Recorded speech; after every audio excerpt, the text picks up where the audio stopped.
құрметті магистранттар, бүгін 8-ші аптаның семинар сабағының тақырыбы ғылыми төңкерістер, ғылыми рационалдылық. Семинар сабағы бойынша келесі сұрақтарды бүгін талқылайтын боламыз. Бірінші сұрақ ғылым мен ғылыми білімнің дамуының концепциялары. Екінші сұрақ ғылыми төңкерістердің мәні. Үшінші сұрақ ғылымның дамуындағы дәстүрлер мен төңкерістер. Және төртінші сұрақ ғылыми рационалдылық ұғымы, ерекшелігі және концепциясы. Енді бүгінгі семинар сабағының түрін ойын түрінде өткізетін болып шештік. Бүгінгі сабақтың негізгі мақсаты осы қарастырылып отырған проблемаларды әр жоспар сұрақтары бойынша өзінің мәнін ашып көрсетіп беру.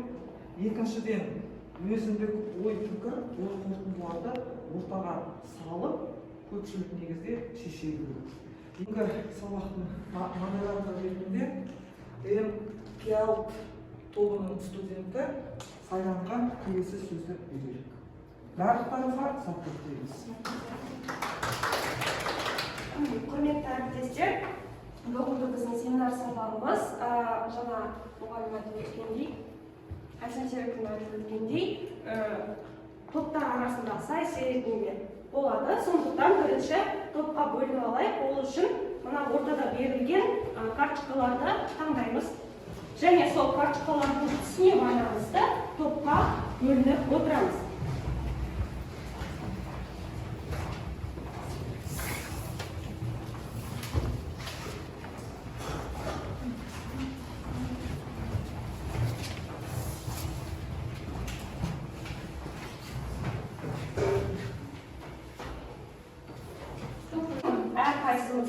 Топтарымыздың атауы бар екен. Яғни бірінші топ, жасыл топ ол Европа ғалымдары, екінші сары топ Орта Азия ғалымдары, үшінші қызыл топ шығыс ғалымдары. Енді сайысымызды бастаймыз. Сайыс 3 кезеңнен тұрады. Бірінші тақырыптар бойынша постер қорғау, екінші квест ойыны, үшінші аукцион әдісі. Бірінші кезеңге көшеміз. Бірінші кезең постер қорғау. Бұл жерде сіздерге 3 тақырып берілді. Біреуін таңдау арқылы постер қорғайсыздар. Дайындыққа 5 минут, қорғауға 2 минут беріледі. Және әрбір топ көрші топтарды бағалайды. Бағалау критерийі бойынша өз топтарыңызға, қоржындарыңызға балл жинайтын боласыздар. Бірінші тақырып ғылым мен ғылыми білім дамуының концепциялары. Бірінші тақырып Европа ғалымдары. Жақсы. Екінші тақырып ғылыми төңкерістердің мәні. Екінші тақырыпты Орта Азия ғалымдары алды. Жақсы. Үшінші тақырып ғылымның дамуындағы дәстүрлер мен төңкерістер.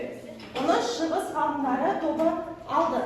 Жақсы. Сіздерге дайындауға 5 минут уақыт беріледі. Жұмысты бастаймыз.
Жақсы, регламент аяқталды. Жұмысымызды доғарамыз.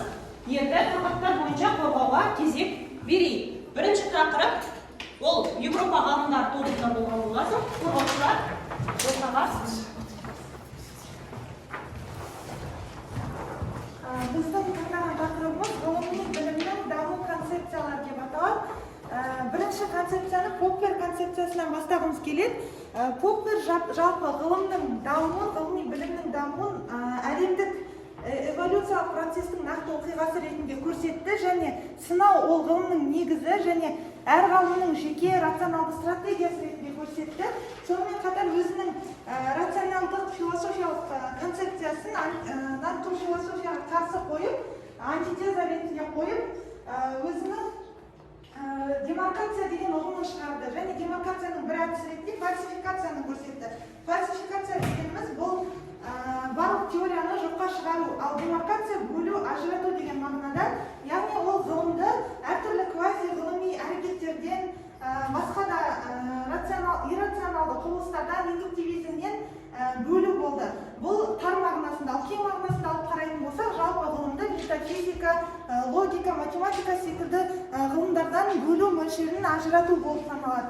Және ол өзі осы демаркацияны шындық пен жалғандық деп бөліп қарастырмай, нақты ғылым ретінде қарастырды. Сонымен қатар ол жалпы ғылыми білімді, әлемдік ғылыми білімнің дамуын, ғылыми төңкерістерді, жағымсыз теорияларды алмастырып отыратын жағымды теориялардың үздіксіз процесі деп көрсетті. Және оның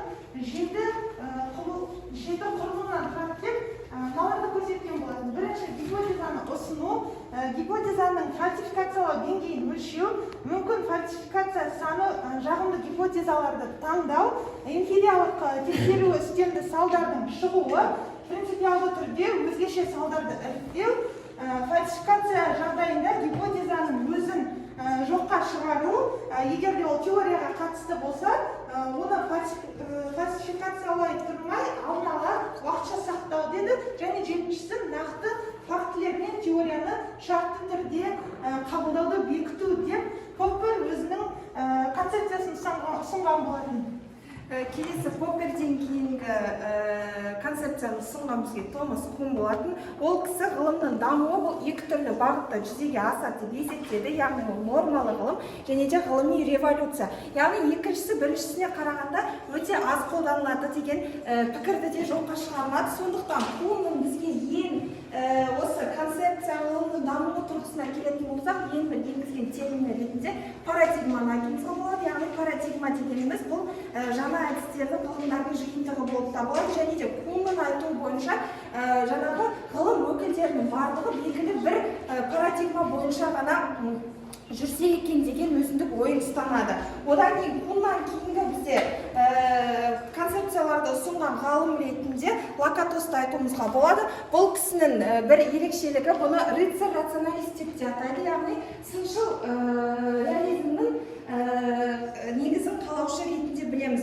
Және де бұл кісінің осы екі ғалымнан тағы бір ерекшеленетін тұсы, яғни бұл кісі жаңағы концепцияларға ғылымның дамуына историографиялық, яғни тарихи тұрғыдан баға беруді ұстанған бірден бір ғалым ретінде айтамыз. Және де ол кісіні біз Кунның ізін жалғастырушы ретінде де есептейміз. Яғни екеуінің концепциясы бір ұғымда қалыптасты, бір жолды ұстанды деп айтуымызға болады. Жақсы, рахмет. Екінші тақырыпты қорғаушылар, ол Орта Азия ғалымдары. Қорғаушылар, өтінеміз.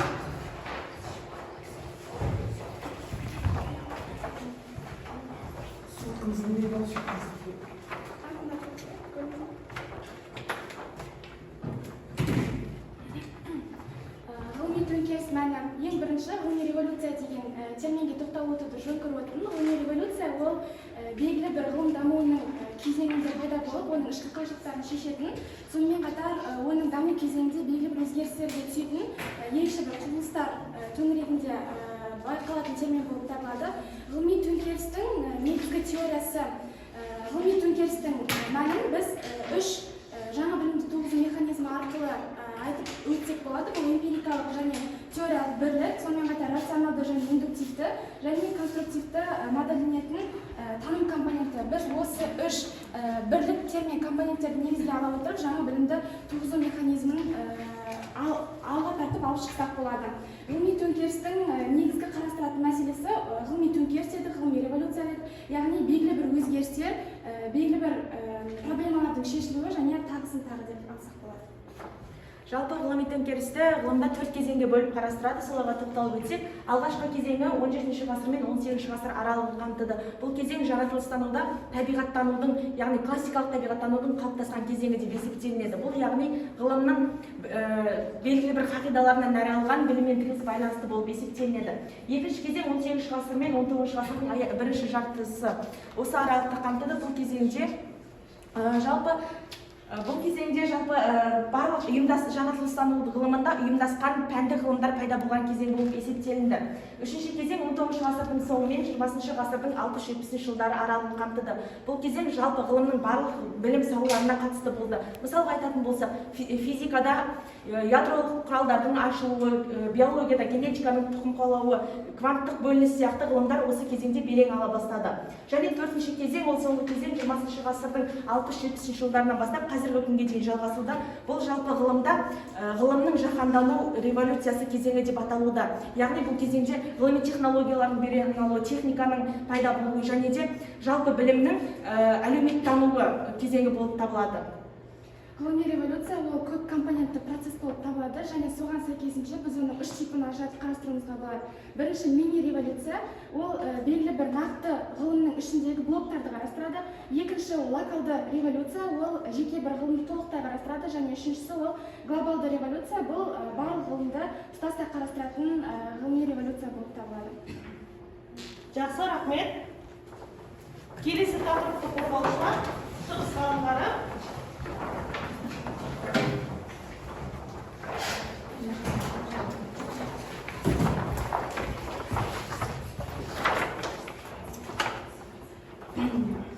Ғылым феномені бұл ертеден бастап қарастырыла бастады. Яғни әрбір ғылымда өзіне тән принциптер, өзіне тән негіздері, өзіне тән дәстүрлері болады. Яғни осылардың барлығына ортақ заңдылықтар болады. Яғни дәстүр дегеніміз бұл ұрпақтан ұрпаққа жалғаса алатын әлеуметтік мәдени мұраның бірлігі болып табылады. Ғылымда ғылыми дәстүр дегеніміз ол ғылыми танымда жалпы қабылданған білімдер мен нормалардың және де идеалдардың жүйесі бірлігі болып табылады. Дәстүр әрқашанда жаңашылдыққа жол беріп отыруы керек, себебі жаңашылдық парақ бетінен басталмайды, оның дамуында белгілі бір бағыт болады. Сондықтан жаңашылдыққа жол беріп отыру керек. Яғни дәстүр өзінің ішінде жаңалықтар, яғни өзінің ішінде екі түрге бөлінеді. Коррекция жасайтын ол ескі дәстүрлерге кейбір жерлеріне өзгертулер, түзетулер енгізеді. Ал екіншісі жаңа дәстүрді енгізетін, бұл ғылымда қиын қабылданатын саты болып табылады. Ол белгілі бір сатылардан өту арқылы ғана, өзінің тыңдаушыларын табу арқылы ғана әрі қарай дамып отырады. Осы ғылыми дәстүрдің негізін қалаушы бұл Томас Кун болып табылады. Ол Томас Кун өзінің ғылымда дамыған жетістіктерді өзінің дәстүрлеріне негіздеген парадигма деп атаған екен. Яғни парадигма деген сөз грек тілінен аударған кезде мысал дегенді білдіреді. Яғни бұл ғылыми дәстүр білімді жинақтаудың бастапқы сатысы ретінде қарастырылады. Жалпы алғанда ғылымның дамуында тек дәстүр ғана маңызды рөл атқармайды, ғылымның дамуында ғылыми революция да бар. Ғылыми революция дегеніміз ол ғылыми қоғамның психологиялық прагматикасының өзгеруі. Мысалы, бұрыннан қалған бір жүйе болады ғой, сол жүйеден шығып, шеңберден шығуды ғылыми революция деп атаймыз. Жалпы ғылыми революцияны біз 3 кезеңге бөліп қарастырамыз. Бірінші кезеңі ол жаңағы бұрынғы тереңдікті ескере отырып, жаңа нәрсенің ену керектігін түсінген кезді бірінші кезең деп атаймыз. Ал екінші кезеңде бірінші кезеңде проблема пайда болады, сол проблеманы шешудің жолдарын іздейміз. Екінші кезеңде сол проблемаларды шешудің жолдарын тауып, белгілі бір кезеңге дейін дамытамыз. Ал үшінші кезеңде сол проблеманың шешімін табамыз, бекітеміз және қоғамда сіңуіне жаңа теорияның пайда болуына ықпалын еткізеді. Үшінші кезеңде қоғамда бекіту пайда болады. Революцияда көрнекті ғалымдардың бірі Кунның айтуы бойынша бұл жерде белгілі бір принциптер болады. Мысалы, бұрыннан бар, бірақ жаңа нәрселерде сол бұрынғымен байланыстыру. Рахмет. Постерге қойылатын критерийлер бойынша бағалау жұмысын жасаймыз. Яғни ол тақырыптың ашылуы, постердің көркемделуі, регламентке сай келуі, қорғаушылардың сөз мәнері, ұсыну формасы барлығына 5-5 балдан, барлығы 25 балл. Европа ғалымдары тобын шығыс ғалымдары тобы бағалайды, шығыс ғалымдары тобын Орта Азия ғалымдары тобы бағалайды, Орта Азия ғалымдары тобын Европа ғалымдары бағалайды. Жақсы.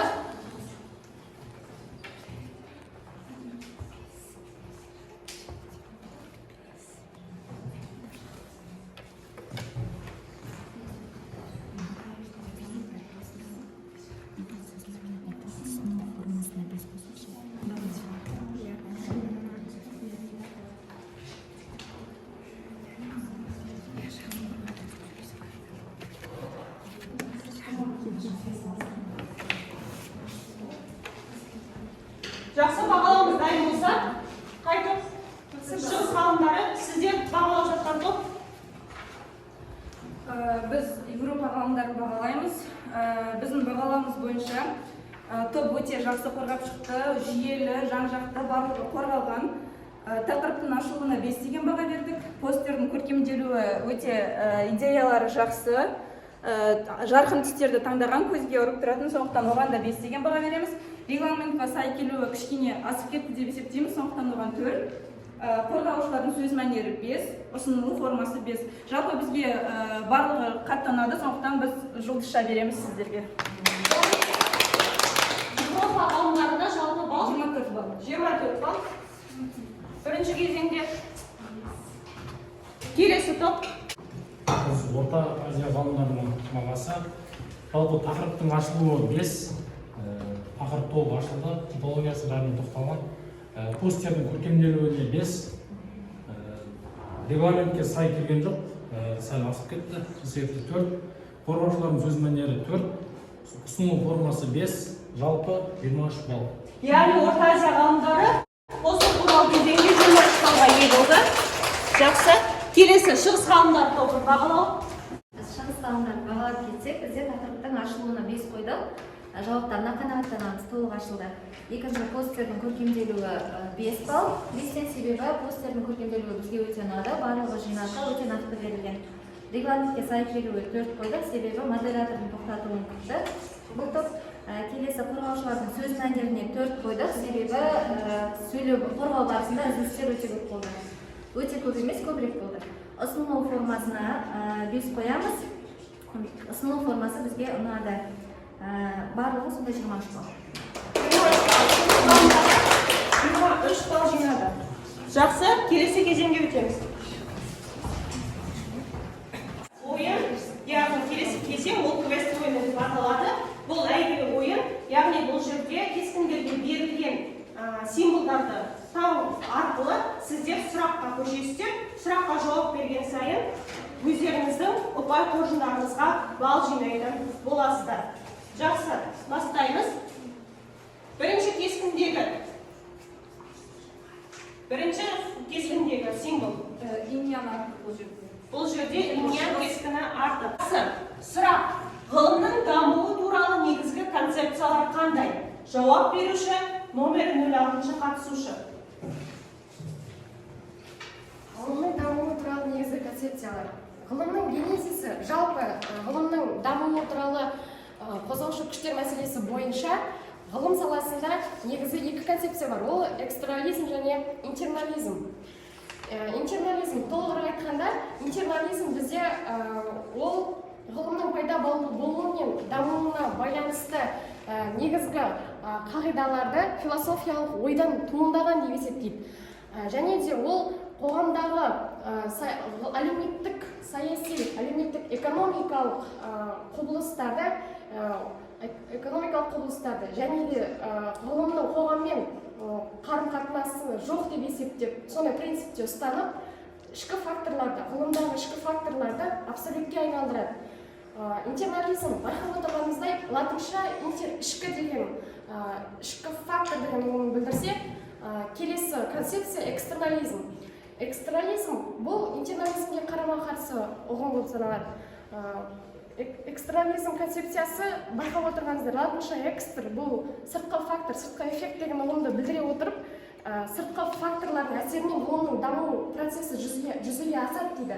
Яғни оның өкілдерінің айтуы бойынша бізде сыртқы фактор ғылымның дамуына көп мықты әсер етеді дейді.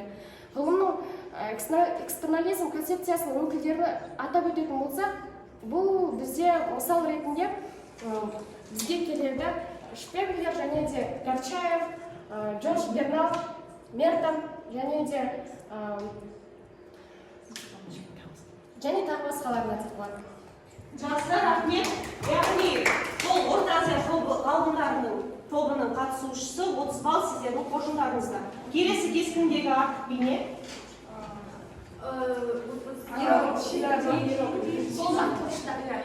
Жақсы. Сұрақ. Деңгейіне қарай ғылыми революцияның типтерін атаңыз. Жауап беруші 10-шы қатысушы. Қызылдар тобы 10-шы қатысушымын. Бізде ғылыми революция жалпы негізінде көп деңгейлі, көп қырлы процесс болғандықтан оның 3 типі бар. Оның бірінші типі бізде мини революция деп аталады. Ол бізде ерекше ғылым блоктарына қатысты, және де мысал алатын болсақ, микрофизикадағы квартир бейнелерін айтуға болады. Екінші бізде нақты ғылымға қатысты локалды революция. Үшінші бізде ол бүкіл ғылымдарға қатысты жаңалық әкелетін, яғни глобалды ғылыми революция деп бөлінеді. Жақсы, рахмет. Бұл шығыс ғалымдар тобының қатысушысы, топ қоржында 30 балл. Келесі кескіндегі артық бейне.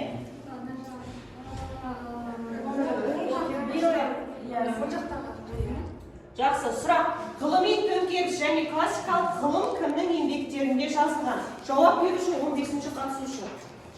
Ең алғашқы ғылыми революция термині бұл 1939 жылы біздің қазіргі ғылымымызда танымал тарихшы Корнейдің арқасында пайда болды десе қателеспейміз. Ғылыми төңкеріс және классикалық ғылым Галилео Галилейдің, Исаак Ньютонның және Карл Линнейдің еңбектерінде жазылған. Жақсы. Ол Еуропа ғалымдары тобының қатысушысы, топ ұпайына 30 балл. Келесі. Айдақар. Сұрақ. Ғылыми төңкерістердің мәні. Жауап беруші 14-ші қатысушы. Менде 14-ші. Жалпы ғылыми төңкерістердің мәні. Бізде осы уақытқа дейін ғалымдар осы ғылыми жаңалықтарды адамдардың тұрмыс тіршілігіне байланысты жасалған деп есептейді. Бірақ қазіргі таңда ғылыми төңкерістердің мәніне олар қосымша жалпы тек қана тұрмыс тіршілікке қатысты өзгерістер емес, адамның санасына байланысты деп есептейді. Жалпы ғылыми төңкерістердің бірнеше 4 кезеңі бар. Ол бірінші кезең 17-ші ғасыр мен 18-ші ғасыр, екінші 18-ші ғасыр мен 19-ші ғасыр. Ал одан кейін үшінші кезең бізде ол 19-ші ғасыр мен 20-ші ғасыр. Ал төртіншісі бұл бізде 20-ші ғасыр мен 60-70-ші жылдар аралығында, яғни қазіргі кезеңге дейінгі уақытты қамтиды. Жақсы, рахмет. Бұл Орта Азия ғалымдары тобының қатысушысы 40 балл, топ ұпайында. Келесі. Шіркеу бейнесі атаңыз. Жақсы. Ғылыми революцияның 4 типін атаңыз. Революцияның 4 типі жаңа типологиясына атап өтті. Типологиясына кеңірек тоқталып өтсек, бірінші жаңағы оның ғылыми революцияда 17-ші ғасырда бұл ғылым еуропалық классикалық деңгейге ие болды, яғни ғылым әлеуметтік статусқа ие болған болатын. Ол жерде ең әуелі механика, одан кейін физика ғылымы пайда болды. Екінші типінде ғылыми ол 18 ғасырдың соңы мен 19 ғасырдың бірінші жартысы аралығын қамтиды. Ол жерде биология, генетика, химия ғылымдары пайда болды. Үшіншісі ол 19 ғасырдың соңы мен 20 ғасырдың ортасына дейінгі аралықты қамтиды. Ол жерде ол кванттық физика, кванттық химия және кибернетика ғылымдары пайда болды. Ал төртінші ол 20 ғасырдың 3-ші ширегінен бері қарай саналады. Ол жерде ғылым жылдар бойы дамып келе жатқан ғылымның жүйесі ғылымның объектісіне айналды. Ал енді 4 типіне жекелеп тоқтай кететін болсақ, бірінші тип ол жаңа іргелі теориялардың қалыптасуы. Екінші тип ол жаңа әдістердің пайда болуы. Ал үшінші типі ол зерттеу объектілерінің ашылуы, және төртінші типі әдістемелік бағдарламалардың қалыптасуы. Жақсы. Ол Европа ғалымдар тобының қатысушысы Қырықбал қоржындарыңызды. Кескіндегі бейне. Ашық, жақсы. Сұрақ, ғылымның концепцияларына ғылымдарды классификациялау проблемасына жатқызылады. Алғашқылардың бірі болып, ғылыми классификацияны жасаған ғалым кім? Ол қандай топтарға бөліп қарастырды? 11-ші қатысушы. 11-ші қатысушы. Алғашқылардың бірі болып ғылыми классификацияны жасаған Огюст Конт айта аламын. Ол кісі сызықтық классификацияны ұсынған болатын. Және бұл классификация бойынша ғылымды жалпыдан жеке түрге, қарапайымнан күрделі және спецификалық түрде бөліп қарастырған.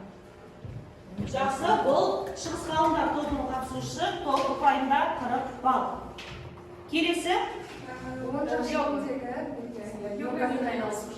Жақсы, бұл сұрақты ең көп балл жинаған топ жауап береді.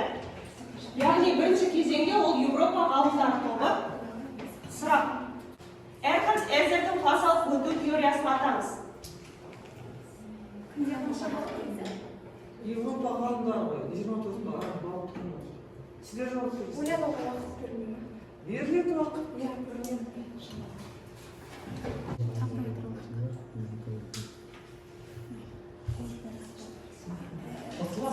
Европа ғалымдары сұраққа жауап бар ма?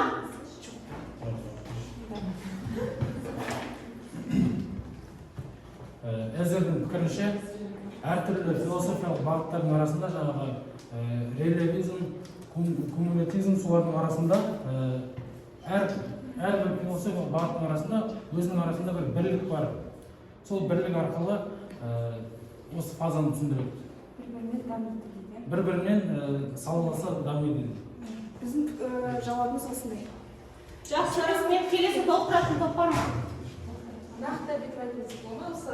Жақсы, Орта Азия ғалымдар тобы.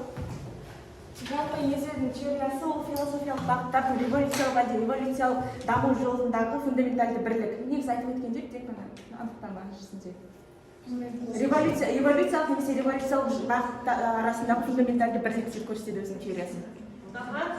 Жақсы, рахмет. Ол кісінің пікірінше психологиядағы жаңағы эволюциядағы әртүрлі элементтердің бәрі жекелей қарастырылмай, бір жаңадан жаңағыдай ғылым түрін, эволюция түрін жасағысы келді.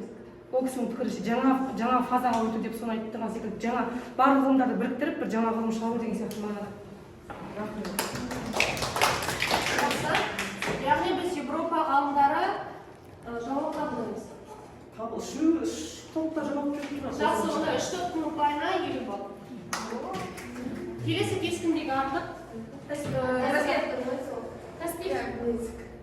Жақсы. Сұрақ. Стивен Пульменің рационалдықты қалай түсіндіреді? Орта Азия ғалымдары. Стивен Пульмен рационалдықты қалай түсіндіреді? Рационалдылық дегеніміз ол адам іс-әрекетінің талпынысының атрибуты. Яғни сонымен қатар бұл рационалдылық дегеніміз ғылымдағы пікірлердің, ғылыми еңбектерді және де ақиқатты сыннан өткізетін процестер. Сонымен қатар Стивен Пульмен Поппердің ақиқат туралы пікірін, яғни ғылымда ақиқат арқылы түсіну, ақиқат пікірлер арқылы түсіну деген пікірін адекватты ұғымдар арқылы түсіну деп түсіндіреді. Яғни бұл жерде Стивен Пульмен өзінің осындай басқаша пікірін ұсынады рационалдылыққа қатысты. Жақсы, толықтыратын топтар, басқа топтар? Жоқ, яғни ғалымдардың. Жақсы. Жалпы балл санын есептейміз. 7-ші сұрақтағы, яғни Эзер теориясына қатысты жауап барлығымызда болғандықтан, ең толық жауап бергендіктен бірінші 50 баллды біз барлығына 3-ке бөлеміз. Толық жауап бергендіктен Европа ғалымдарында 20 балл, толықтырғанда үшін Орта Азия және Шығыс ғалымдардан 15-15 баллдан жазылады. Енді ұпай сандары. Шығыс ғалымдар 85. 85. Орта Азия ғалымдар 135. 135. Европа ғалымдар 90. 90. келесі кезең аукцион деп аталады. Бұл кезеңге өту үшін алдарыңызда берілген балл жазылған парақтарды дайындап қойыңыздар. Яғни аукцион әдісінің шарты өздері қазір экранда көрсетілген ұғымдарды, терминдерді сіздер ең жоғарғы балл беру арқылы сатып аласыздар. Егер дұрыс жауап беретін болсаңыздар, ұсынылған балдарыңыз өз ұпайларыңызға қосылады. Егер жауап қабылданбаса, ұпайдан шегеріледі. Минимальный балл 10 балл, жоғарғы балл 30 балл. Бірден 30 баллды ұсынуға да болады. Бірінші сұрақ, парадигма. Бірінші шығыс ғалымдары. Парадигма дегеніміз ол жаңағы үлгі, тікелей аударғанда үлгі деген мағынаны береді. Мысалы, кейбір бір мәселені шешудің өзінің үлгісі болады. Соған қарап отырып, сол теорияға негізделе отырып жасайсыз. Мен өзімнің түсінігім бойынша, мысалы, қарапайым тілмен айтқанда, бізде мысалы мынандай үлгі бар да. Оқу жүйесін алсақ, мектеп, универ, магистратура деген сияқты белгілі бір үлгі бойынша жүреміз ғой. Ғылымда да парадигма дәл солай кішіректен бастап үлкенге қарай өсу жолын мен өзім солай түсінемін. Жақсы. Яғни шығыс ғалымдардың қоржында 30 балл. Келесі эволюциялық эпистемология. Орта Азия ғалымдары 30 балл. Бірінші көтерді, сондықтан Орта Азия ғалымдары. Эволюциялық эпистемология танымның дамуы мен оның мәні туралы және ақиқаттығын өлшемін зерттейтін және оның даму жолындағы бағдарды айтамыз. Эволюциялық эпистемология. Жақсы. Яғни Орта Азия ғалымдарының қоржында 30 балл. Келесі сұрақ. Эмпирикалық бағдарлама. Шығыс ғалымдары 10 балл. Орта Азия ғалымдары 25 балл. Европа ғалымдары 30 балл. Европа ғалымдарына сатылды. Оғын? Жалпыға танымал эмпирикалық қасиетке ие тұжырымдар теориясының бағдарламасы. Жақсы. Қабылданады Европа ғалымдарының қоржында 30 балл. Келесі ұғым. Индуктивтік бағдарлама. Орта Азия ғалымдары 20 балл. Кім жоғары береді? Орта Азия ғалымдары 1, 20 балл 1, 20 балл 2. Жақсы. Ұғым сатылды. Индуктивті бағдарлама дегеніміз жалпыдан жалпыға белгіліден белгісізге қарай бағытталатын зерттеу бағдарламасы. Яғни жалпыдан жалпыға белгіліден белгісізге бағытталады. Жақсы. Орта Азия ғалымдарының қоржында 20 балл. Келесі ұғым экстернализм. Европа ғалымдары 25 балл. Орта Азия ғалымдары 30 балл. 30 балл 1, 30 балл 2. Европа ғалымдары 30 балл. Жақсы. Бірінші көтерген Орта Азия ғалымдары. Бағана шолу жасауы бойынша тақырыпты ашу барысында біз түсіндіріп өткен болатынбыз аудиторияға. Экстернализм ұғымы латын тілінен аударғанда экстер, сыртқы эффект, сыртқы ортаның әсері деген ұғымды білдіреді. Бұл концепция ұғымның даму барысында былай түсіндіріледі. Экстернализм философиялық ішкі ойды қажет етпейді. Ол сыртқы факторлар, сыртқы эффект әсерінен ғылым өзінен дамиды деген тұжырымға келтіреді. Бұл экстернализм ұғымына сай келеді. Оның өкілдерін айтып өттік. Бернард секілді, яғни Шпенгер және де Мердам, Гачаев секілді негізгі ғалымдарды өкілдерін айтуға болады. Жақсы. Яғни Орта Азия ғалымдарының қоржында 30 балл. Келесі ұғым интернационализм.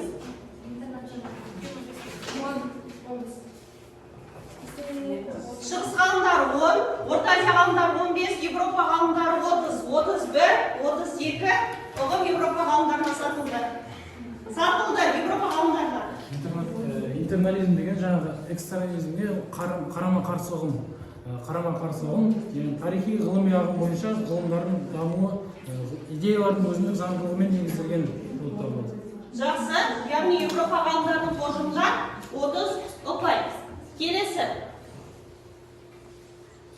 Ғылыми дәстүр. Ғылыми дәстүр. Екінші көтерген шығыс ғалымдары 30 ұпай. Ғылыми дәстүр дегеніміз яғни ұрпақтан ұрпаққа жалғасылатын мәдени танымның бір бөлігі болып табылады. Ғылымда ғылыми дәстүр дегеніміз бұл жалпы қабылданған ғылыми білімдер мен ғылыми идеалдардың жүйесі бірлігі болып табылады. Жақсы, ғылыми дәстүр, яғни 30 балл шығыс ғалымдарында. Келесі ұғым, ғылыми революция. Бірінші берген шығыс ғалымдары. Бұл жалпы бағана постерда қойған тақырыптарымыздың бірі болатын. Ғылыми революция дегеніміз бұл ғылыми қоғамның психологиялық парадигмасының өзгеруі. Жаңа ғалымдардың өзінің өз көзқарастарын векторлық түрде өзгертуі айтылады, есептеледі. Жақсы, яғни 30 балл тағы да шығыс ғалымдардың орнында. Келесі ұғым, глобалды революция. Бірінші Орта Азия ғалымдары.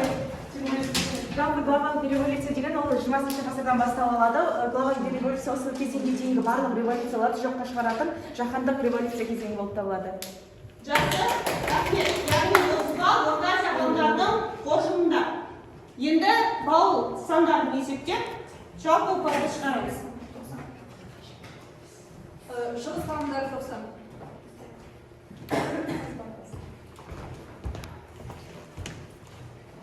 Шығыс ғалымдары 90. Орта Азия 110. Еуропа ғалымдары 60. Жақсы. Жалпы балды есептейікші.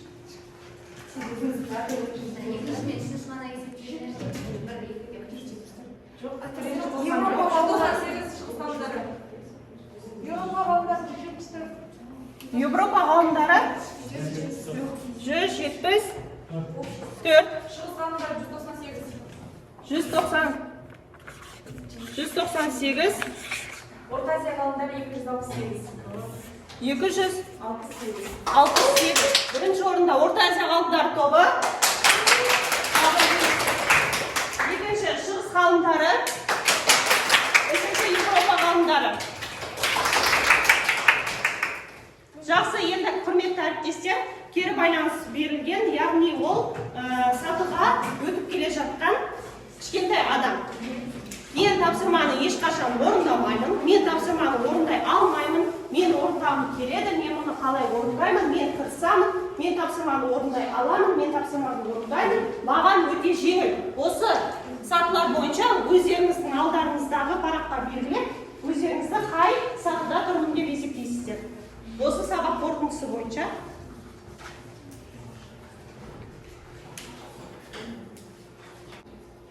жақсы, өз-өзімізді бағалап болсақ. Жетістік сатысында мен өзімді мен тапсырманы орындаймын деп бағалаймын. Себебі өзімді осы сабақтан үйренгенім көп болды, бірақ барлығын білемін деп айта алмаймын. Сондықтан мен осы сатыны таңдадым. Жақсы, келесі. Біз үшін барлығы өте жеңіл болған жоқ. Яғни біз осы бізге әлі де еңбектену керек және білім алу керек, сондықтан да орындай аламын деген сатыға келіп тоқталдық. Жақсы, келесі. Біз жалпы кезең бойынша өзімізді бағаладық. Постер қорғау кезеңін өзімізді ең шыңына қойдық, себебі біз үшін жеңіл сол болды. Одан кейін сұрақтарды менің қолымнан келер еді дегенге қойдық, ал аукционды оны жасағымыз келеді. Алда тағы да осындай ойындар болса, онда өзімізді көрсеткіміз келеді деген қорытындыға келдік. Жақсы, рахмет. Енді өзіміздің осы сатыда бағалаған сатымызды қайтадан жетілдіру үшін ол магистранттың өзіндік жұмысы сабағында тағы да қарастыратын боламыз. Құрметті әріптестер, орындарыңыздан тұрыңыздар. Бүгін өте керемет жұмыс болды. Бір-бірімізге, топтағы өзіміздің қызмет әріптестерімізге, жалпы ұжымға рахмет айтамыз. Сонымен құрметті магистранттар, кезекті біздің семинар сабағымыз осымен аяқталды. Бүгінгі семинар сабағына атсалысып, өте әдемі дайындықпен қатысқандарыңыз үшін және семинар сабағының тақырыбын жан-жақты, өз деңгейінде тереңнен ашып көрсете біліп, ой пікірмен бөліскендеріңізге көп-көп рахмет. Бүгінгі семинар сабағының қорытындысы бойынша барлықтарыңызға өте жақсы деген баға қойылады. осымен сабағымыз аяқталды. Қош болыңыздар.